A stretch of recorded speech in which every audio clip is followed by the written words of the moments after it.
Bon, aujourd'hui, on va parler d'un truc qui peut te rendre riche ou te filer des sueurs froides, la bourse.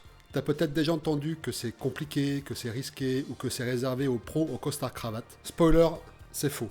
C'est surtout un outil qui, bien utilisé, peut te permettre de faire travailler ton argent pendant que toi, tu dors. Dans cette vidéo, je vais te montrer ce qu'est vraiment la bourse, pourquoi t'as peur d'y aller alors que ton argent est déjà en train de fondre dans ton compte épargne, les cycles du marché, les intérêts composés et des exemples concrets de gains sur 10, 20 ou 30 ans. Et enfin, pourquoi ton banquier te coûte un bras et pourquoi t'as tout intérêt à gérer ça toi-même. Bref, prépare-toi à voir si ça passe ou si ça crache.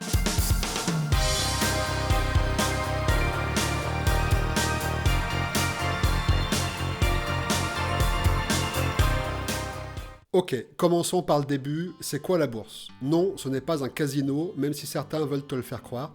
La bourse, c'est un marché comme celui où tu vas acheter des fruits et légumes, sauf qu'ici, tu n'achètes pas des carottes, mais des parts d'entreprise. Ces parts, on les appelle des actions. Quand vous achetez une action, vous devenez un petit propriétaire de l'entreprise. Oui, même toi, tu peux devenir actionnaire d'Apple, de Tesla ou même de Coca-Cola. Et pourquoi les entreprises mettent leurs actions en vente? Eh bien parce qu'elles ont besoin d'argent pour se développer. Quand elles vendent une partie de leur boîte à la bourse, elles lèvent des fonds pour lancer des nouveaux produits, embaucher du personnel ou conquérir le monde. Oui, certaines visent grand. Imagine que tu as une pizzeria, elle marche bien, mais tu veux ouvrir un deuxième resto, tu as besoin d'argent. Tu peux soit demander un prêt à la banque, soit vendre des parts de ta pizzeria à des investisseurs. En échange, ces investisseurs prennent une petite part des bénéfices et espèrent que ta pizzeria devienne une chaîne mondiale. C'est exactement ce que font les entreprises en bourse. Elles vendent des pièces d'elles-mêmes pour financer leur croissance. Maintenant, pourquoi les actions montent ou descendent? Ça dépend de deux choses principales. Les performances de l'entreprise. Si elle gagne plus d'argent, qu'elle sort des produits de fou et qu'elle devient incontournable, la valeur augmente.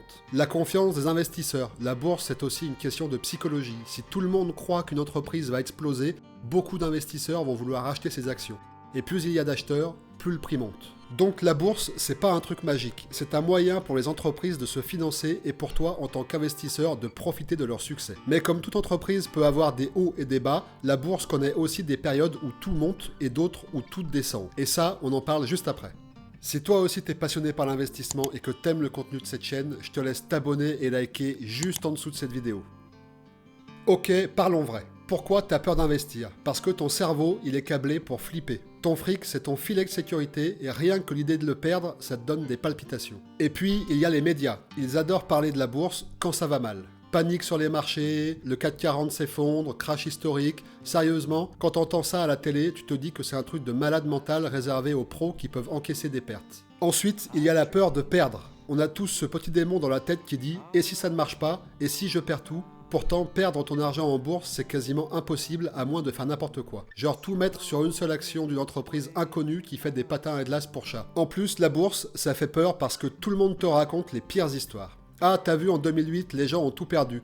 Oui, mais attends, ils ont tout perdu s'ils ont vendu. Ceux qui ont tenu, eux, ils se frottent les mains aujourd'hui. La vérité, c'est que la peur vient souvent d'un truc tout bête, qui connaît rien. Mais bonne nouvelle, c'est pas si compliqué. Et t'es en train d'apprendre, donc déjà bravo, t'es en avance sur 90% des gens. Ce qui te bloque, c'est l'émotion. Mais si tu laisses tes émotions décider, tu restes paralysé. Pourtant, la bourse, c'est une stratégie long terme, pas une loterie. Si tu te formes un minimum et que tu restes patient, tu réduis drastiquement les risques. L'argent que tu investis n'est pas perdu, il travaille pour toi. Et souviens-toi, le plus risqué, ce n'est pas d'investir, le plus risqué, c'est de ne rien faire parce que ton argent perd de la valeur à cause de l'inflation. On en reparle juste après. Ok, maintenant, parlons d'un ennemi sournois, un ennemi qui s'attaque à ton argent en douce. L'inflation. T'as sûrement entendu ce mot aux infos, mais qu'est-ce que ça veut dire exactement? L'inflation, c'est la hausse des prix. Plus exactement, c'est la baisse de la valeur de ton billet. Chaque année, en moyenne, les prix augmentent de 2 à 3%. Ça paraît pas grand-chose, mais sur le long terme, c'est énorme. Si aujourd'hui, une baguette coûte 1 euro, dans 20 ans, elle pourrait coûter jusqu'à 2 euros. Et devine quoi? Si ton argent dort sur ton compte courant ou dans une tirelire, il ne convient pas à cette augmentation et il perd de la valeur. Voici un exemple concret. Imaginons que tu laisses 1000 euros sur ton compte bancaire pendant 10 ans.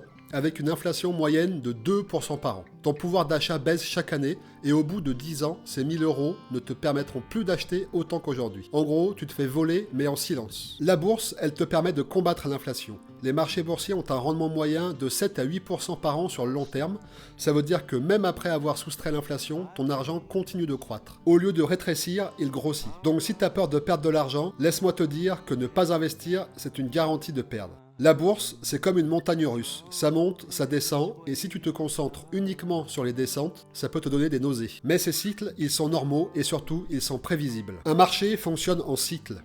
En gros, il y a des phases où tout le monde est euphorique, les prix montent en flèche, les médias en parlent et même ta grand-mère veut investir. Ça, c'est la phase du marché haussier, c'est ce qu'on appelle le bull market. Mais ensuite, il y a une correction. Les investisseurs réalisent qu'ils ont été trop optimistes, les prix baissent et c'est la panique. Bienvenue dans le marché baissier, surnommé le bear market. Mais alors, pourquoi ça remonte toujours? La raison est simple. La bourse reflète l'économie et l'économie mondiale a toujours tendance à croître sur le long terme. Les entreprises innovent, les technologies avancent, les gens consomment et même après des crises majeures, comme en 2008 ou le Covid-19, les marchés finissent toujours par remonter et atteindre de nouveaux sommets. Regarde le S&P 500, c'est l'indice des 500 plus grandes entreprises américaines. En 2008, pendant la crise, il a perdu presque 50% en quelques jours. Mais depuis, il a explosé et ceux qui ont tenu bon ont multiplié leur investissement plusieurs fois. La moralité, c'est que si tu restes investi sur le long terme, les cycles jouent en ta faveur. Les baisses ne sont pas une catastrophe, c'est une opportunité pour acheter moins cher. Ok, maintenant parlons du concept qui va te donner envie de commencer à investir dès aujourd'hui. Les intérêts composés.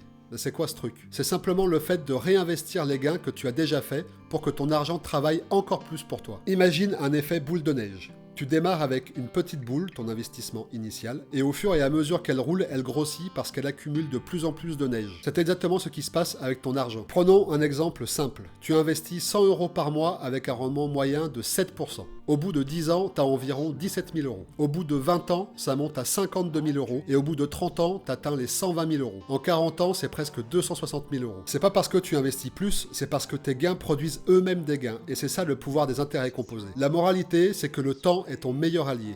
Plus tu commences tôt, plus la boule de neige devient énorme. Mais si tu restes à attendre, tu passes à côté de ce super pouvoir. Une baisse en bourse, c'est un peu comme les soldes. Tout est moins cher, mais au lieu de se ruer dessus, tout le monde panique. Pourquoi ?